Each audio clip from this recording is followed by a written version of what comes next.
हुआ है, ठीक है। दो इलेक्ट्रोमैग्नेट हैं, एक पोटेंशियल ट्रांसफार्मर से और दूसरा करंट ट्रांसफार्मर।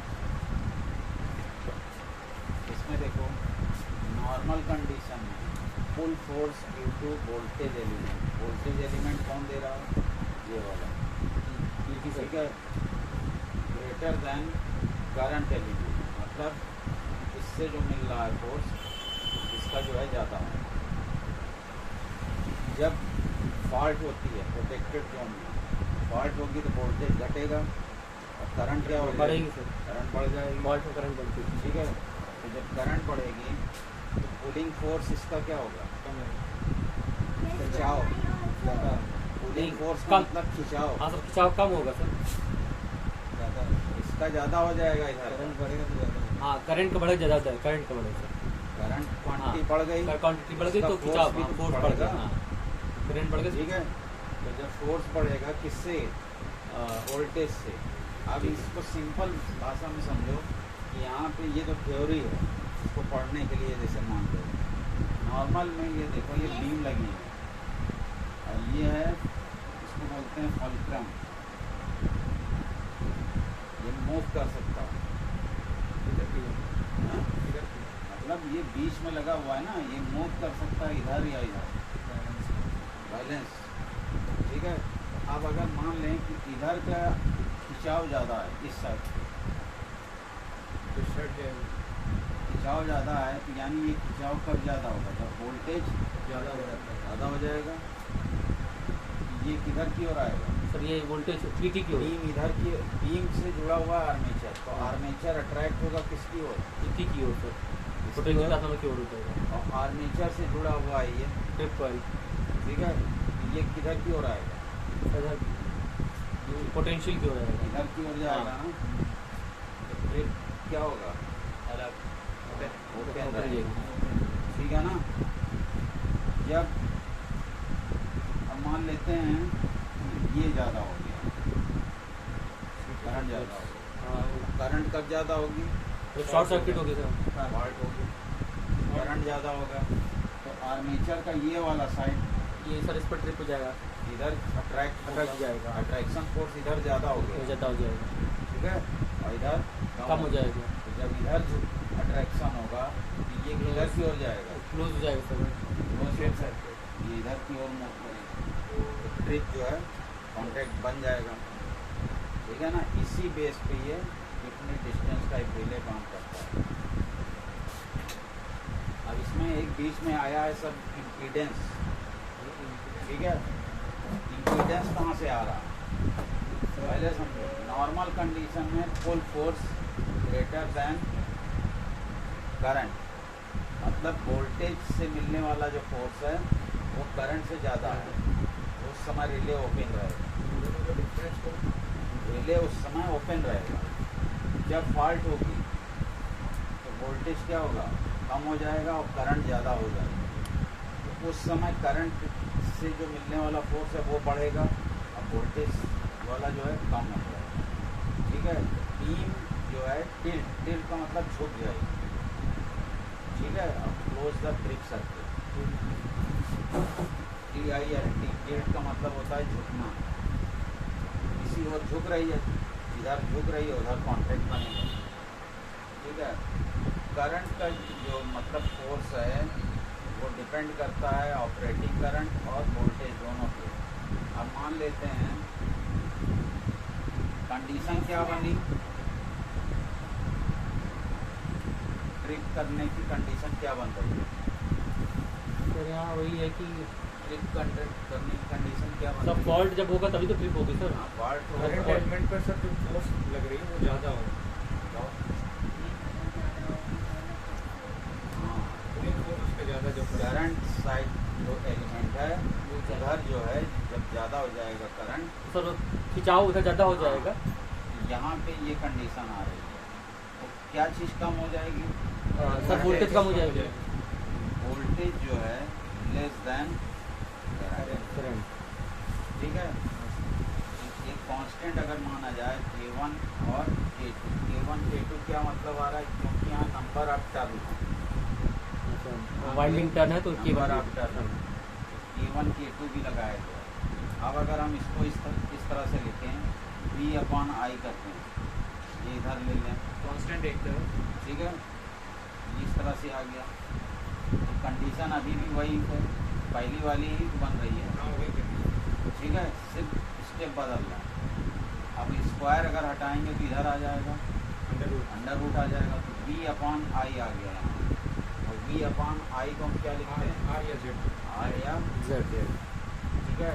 तो इसका मतलब इम्पीडेंस जो है वो लेस देन होना चाहिए इन दोनों के रेशियो से। अब ये दोनों क्या है, K1 and Constant K2 values है। depend on ampere turn of two two electromagnet। Electromagnet ampere turn क्या है, नंबर ऑफ टर्न टर्न, और जो उसमें करंट फ्लो होगी, ठीक है, उस पर K1 और K2 की वैल्यू डिपेंड करेगी, जिसको जो है सेट किया जा सकता है टैपिंग ऑफ कॉइल से।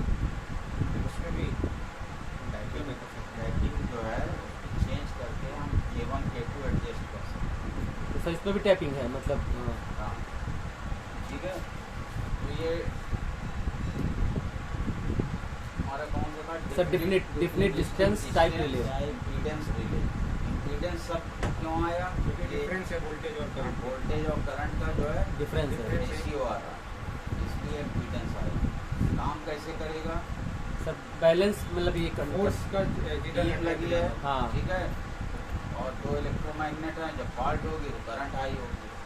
सर इसका मेन वर्किंग इसका ये जो आपने लिखा फ्लूक्रान क्या लिखा सर, ये फल्क्रन। हाँ सर ये मेन यही तो है सर, वर्किंग करा रहा है फल्क्रन। हिंदी में बोलते हैं आलम। आलम हाँ सर फल्क्रन, इसका मेन मूवमेंट है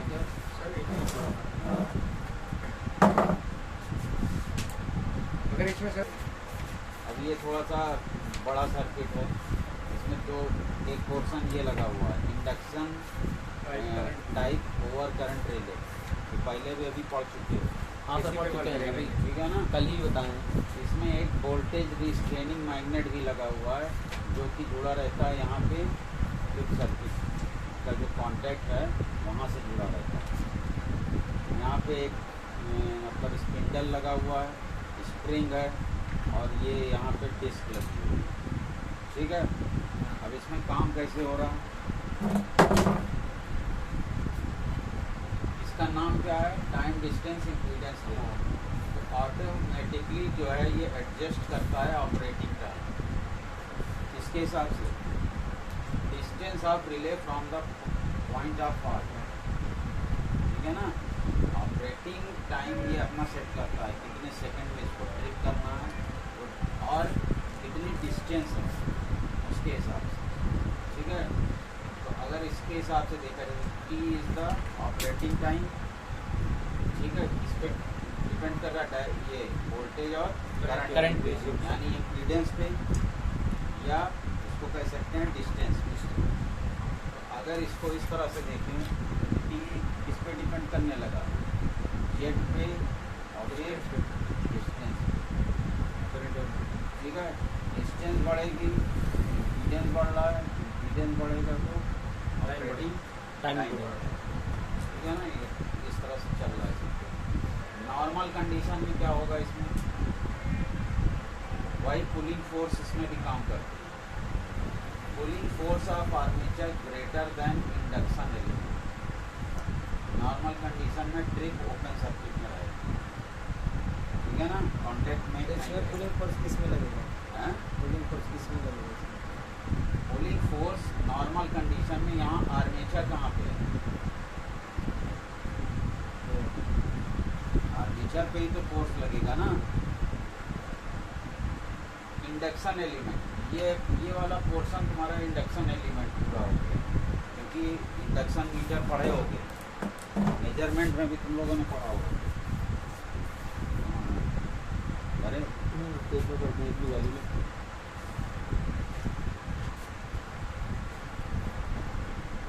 शॉर्ट सर्किट होगा, सबसे पहले तो क्या होगा, करंट बढ़ेगी, करंट बढ़ेगी तो करंट बढ़ेगी तो जाहिर सी बात है टॉर्क बढ़ेगा, टॉर्क बढ़ेगा, डिस्क रोटेट होगा।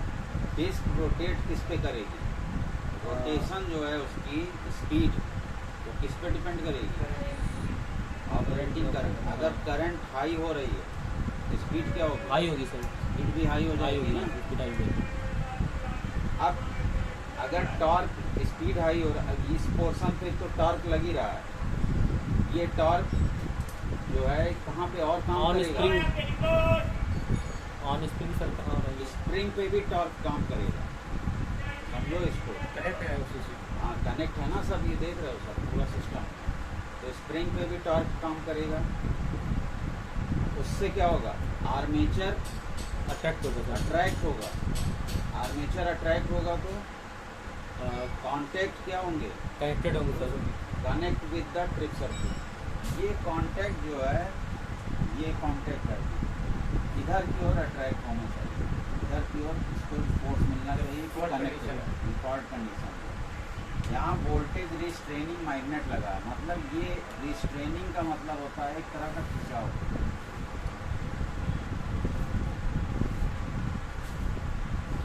ये नॉर्मल कंडीशन में इसको जो वोल्टेज मिल रहा है वो इस कांटेक्ट को क्या करता है? सर अपनी ओर खींचा हुआ है, खींचे रहेगा। अपनी ओर खींचे रहेगा। हाँ जब फॉल्ट होगी इसका जो रिस्ट्रेनिंग फोर्स है वो कम हो कम हो जाएगा, जाएगा।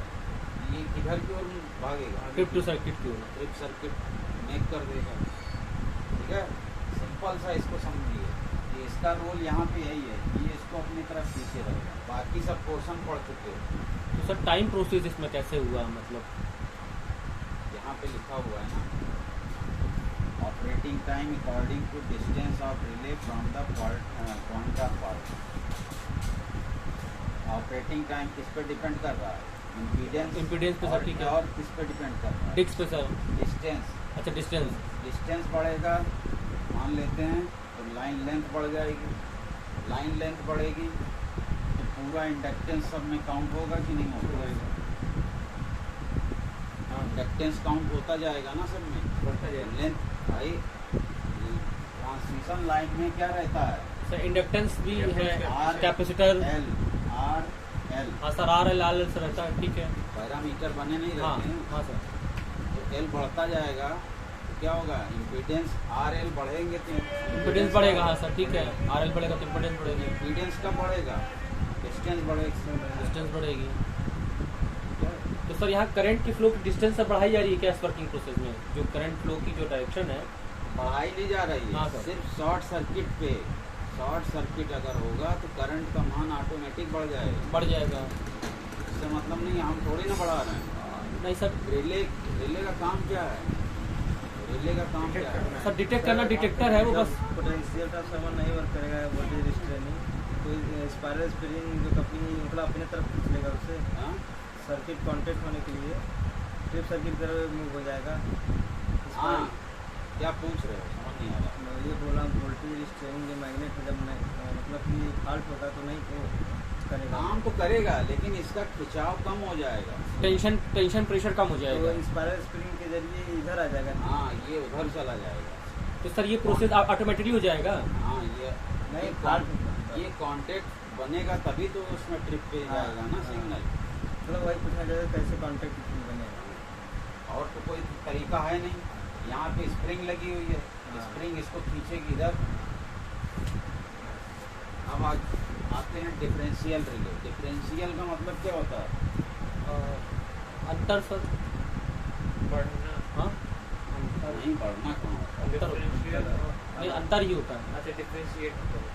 ऑपरेट व्हेन टू और more similar electrical quantity exceed pre determined level. मतलब जब इलेक्ट्रिकल क्वांटिटी पूर्व निर्धारित की गई लेवल से बढ़ जाती है तब ये रिले काम करता है।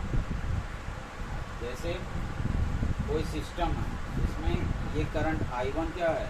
फिक्स है। इनकमिंग करंट हाँ ठीक है, इनकमिंग करेंगे सर। I2 आउटगोइंग है। और I2 आउटगोइंग। हाँ नॉर्मल कंडीशन जब फॉल्ट नहीं है ठीक है। बराबर है। तो यहाँ पे जो इनकमिंग करंट है वही I1 is equal to outgoing I2 है सर, ठीक है। ठीक है, मतलब इंटरिंग और और leaving लिविंग दोनों बराबर। बराबर, जैसे ही फॉल्ट होगी, ठीक है सर। फॉल्ट होगी, फॉल्ट होने पे क्या होगा? सर आई बढ़ेगी सर। इंटरिंग करंट जो है लिविंग करंट दोनों डिफरेंट हो जाएगा। एकदम डिफरेंट है। यहाँ से फॉल्ट इस सिस्टम में जा रहा है या सिस्टम से कहीं पे फॉल्ट हुई है तो यहाँ पे जो करंट है वो क्या हो जाएगी? बदल जाएगा। चेंज हो जाएगी सर, हाँ, चेंज हो जाएगी। I2 is not equal to I1 I1, ठीक है। ठीक है। ये सिस्टम से पहले सर अगर फॉल्ट हुआ सकता है तो उसके पहले भी तो है, उसके पहले भी सिस्टम लगे हुए हैं, ठीक है। तो यहाँ पे जो डिफरेंस क्रिएट हो रहा है, difference between incoming and outgoing and current, outgoing current, ठीक है। उसको हम कह सकते हैं डेल्टा आई, डेल्टा यहाँ 3 फेज है ना, चेंज इन करंट, डेल्टा ठीक है। जब चेंज इन करंट होगा, ये फ्लो होगा किसमें, relay coil. Third relay relay coil। Coil में सर। और जब ये डिफरेंस वाली करंट रिले कॉइल पे जाएगी तो रिले ऑपरेट करेगी, अदरवाइज नहीं ऑपरेट। कॉइल ऑपरेट मतलब डिफरेंट करंट का वेरिएशन चेंजेबल में जाएगी, चेंजेबल फॉर्म में, ठीक है। और ऑपरेट करने की भी कंडीशन है, एक तो डिफरेंट करंट जानी चाहिए और ग्रेटर देन पिकअप करंट, मतलब चेंजेबल करंट और प्लस उसके साथ और रिले की पिकअप करंट से ज़्यादा होना चाहिए। रिले की पिकअप करंट ज़्यादा होनी चाहिए। दो कंडीशन सर बन रही है। ज़्यादा होनी चाहिए या तो इक्वल होनी चाहिए? हाँ, नहीं ज़्यादा सर, इक्वल नहीं, इक्वल ज़्यादा ही अगर ज़्यादा ही होगी। फॉल्ट होगी, अगर इस रिले की पिकअप करंट 10 एम्पियर है, फॉल्ट होगी तो 10 ही एम्पियर नहीं सर, नहीं, दोगुना सर, दोगुना हो अभी सकती ऑपरेट कर है, जाएगा, 20 काम एम्पियर भी हो करेगा। सकती है सर, 20 पर हो जाएगी। 10 से कम रहेगी तो नॉर्मल कंडीशन। 10 भाई नॉर्मल कंडीशन में काम करने के लिए इसको बनाया गया 10 एम्पियर। पिकअप टाइम जब फॉल्ट नहीं है तो यहाँ से जो करंट जा रही है मान लेते हैं 10 एम्पियर, और जैसे ही फॉल्ट होगी तो करंट का मान बहुत ज़्यादा बढ़ेगा, इसकी पिकअप वैल्यू से ज़्यादा करंट इसमें जाने लगी। और डिफरेंट और पहली कंडीशन पिकअप वैल्यू से ज़्यादा करंट और प्लस उसका जो मतलब क्या बोला जा सकता है, डिफरेंस, हाँ difference sir, current difference sir, difference होना चाहिए। हाँ डिफरेंस जब इसको मिलता है तभी ये काम करेगा, ठीक है। रिले ऑपरेट करेगा, जब रिले ऑपरेट होगा तो सर्किट ब्रेकर ओपन हो जाएगा। इसका कॉन्सेप्ट करंट डिफरेंशियल रिले को अब देखते हैं। तो पार्ट है सर। ये कॉन्सेप्ट है, ये सर्किट है। अब ये मान लेते हैं इसमें सीटी लगा है 2 और यहाँ पे अल्टरनेटर वाइंडिंग है, ये इसका प्रोटेक्टेड जोन है। सीटी से इस सीटी से इस सीटी, सर 2 सीटी लगी है यहाँ पर, 2 सीटी लगी हुई है। I1 I2 इसको बना दिया तो प्रोटेक्टेड जोन कहाँ से कहाँ तक हो गया, यहाँ से यहाँ सर CT1 से CT2 तक। इसके बीच में लगा है अल्टरनेटर, इसको सेव करना है, ठीक है। तो over current relay act as differential relay, इसमें लिखा हुआ कर दे। 2 CP को अल्टरनेटर के दोनों साइड कनेक्ट करते हैं, यानी protected section. Differential relay compare both side of current, दोनों साइड की करंट को कंपेयर करेगी। ये लगा हुआ है operating coil of over current relay, बीच में ये जो लगा हुआ है यही डिफरेंशियल रिले की तरह काम कर रहा है, अच्छा ठीक है। नॉर्मल कंडीशन में बोथ सीटी करंट इक्वल रहेगी, यहाँ की जो करंट है 10 जा रही है और इधर भी 10 आ रही है, तो नॉर्मल कोई फॉल्ट तो हुई नहीं। I1 I2 बराबर है तो रिले करंट क्या हो जाएगी, 0 हो जाएगी। भाई दोनों साइड बराबर करंट जा रही है, हाँ तो रिले करंट 0 ही होगी, अभी कोई हो गई। वैल्यूएशन चेंज नहीं हुई ये है। काम ही नहीं करेगा। जब फॉल्ट होगी, ठीक है, यहाँ पे फॉल्ट कैसे होगी, फॉल्ट हो सकती है यहाँ पे अर्थ फॉल्ट, अल्टरनेटर और होता है, यहाँ पे अर्थ फॉल्ट, ठीक है। तो जब अर्थ फॉल्ट होगी तो सीटी में करंट इनकमिंग और आउटगोइंग तो डिफरेंट हो जाएगा। डिफरेंट हो हाँ जाएगा, डिफरेंट हो जाएगा सर। ठीक है। तो डिफरेंट होने का मतलब क्या हुआ, I1 is not equal to I2 हाँ इक्वल नहीं हो सकता, एक में 10 है तो एक में 5 हो सकता 5 हो सकती है सर, घट सकता है या बढ़ सकता है, दोनों चीज़ें। तो यहाँ पे जब डिफरेंस मिलेगा तो तुरंत काम करेगा। 40 और I2 कम ही आएगा, अगर 10 इनपुट हो रहा है तो सर हाँ 8 ही या 6 मिलेगा। सही जो है इसको डिफरेंस मिला, ये तुरंत जो है क्या करेगा, सर एक्शन में आ हाँ जाएगा। एक्शन में जाएगा। अब ये सिग्नल भेज देगा किसको, सर्किट, ठीक है। ये डिफरेंशियल रूल है।